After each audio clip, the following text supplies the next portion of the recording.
রক্ষণাবেক্ষণ ও সংস্কারের অভাবে মরণ ফাঁদে পরিণত হয়েছে ফরিদপুরের বাখুন্ডা এলাকার ঢাকা-বরিশাল মহাসড়ক।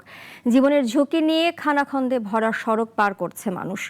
এতে প্রায়ই ঘটছে ছোট বড় দুর্ঘটনা। গত 10 মাসে 17 জনের প্রাণ গেছে 32 কিলোমিটারের এই ভাঙাচোরা সড়কে। আজিজুল হকের রিপোর্ট, জানাচ্ছেন শাশ্বতী সরকার।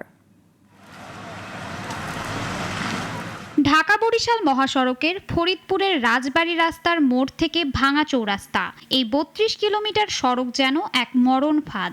দীর্ঘদিন ধরে রক্ষণাবেক্ষণ ও সংস্কারের অভাবে এই বেহাল দশা।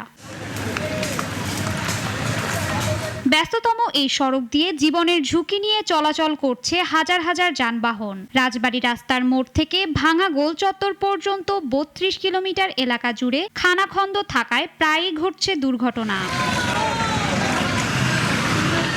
গেল 10 মাসে এই সড়কে দুর্ঘটনায় 17 জন নিহত হয়েছেন, আহত শতাধিক, পঙ্গুত্ব বরণ করেছেন অনেকে। দীর্ঘদিনের এই পরিস্থিতিতে স্থানীয় বাসিন্দা ও পথচারীদের মধ্যে ক্ষোভ সৃষ্টি হয়েছে। প্রতিবাদে মহাসড়কে ধানের চারা রোপণ করেছেন তারা। আমাদের এই রাস্তায় এত পরিমাণে খারাপ অবস্থা, বৃষ্টি নেমে এত খারাপ হয়েছে, সামনে আমাদের মেডিকেল কলেজ হসপিটাল, প্রতিনিয়ত মানুষ ভুক্তভোগী হচ্ছে। প্রতিদিন কোনো না কোনো গাড়ি দুর্ঘটনার শিকার হচ্ছে। মনে হয় আমি একটা সমুদ্রের মধ্যে থেকে পাহাড়ে উঠতেছি আর পাহাড় থেকে সমুদ্রে নামতেছি। এই রাস্তাতে কোনোভাবে যাওয়া যাচ্ছে না, রাস্তা ভাঙা।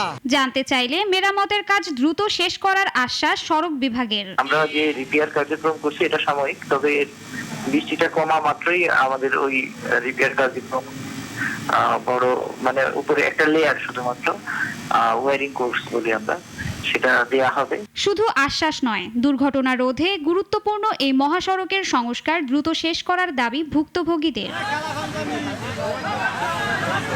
শাশ্বতী সরকার, নাগরিক।